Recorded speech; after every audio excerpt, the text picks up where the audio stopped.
So time check 8:32 PM na guys. Atong gi-rescue ang papi diri ang nahulog sa lalom kayo nga bangag diri ra pudol sa mon.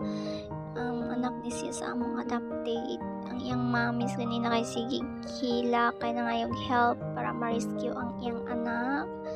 Nangita jud may way para ma-rescue ni nakuha na jud siya ug ang iyang mama dara excited taon kayo siyang ngit-ngit diya napita kay kaulat siya sa kilid ng flashlight man ni o karon gidala namo diri siya sa hayag excited kayo ang mama excited kayo siya guys happy kayo siya nakuha yung anak ko nidool pa siya kay nag-thank you siya di ba nag-thank you siya kay nakuha na ang iyang baby nga gikan sa lalom kaayo nga bangag luya.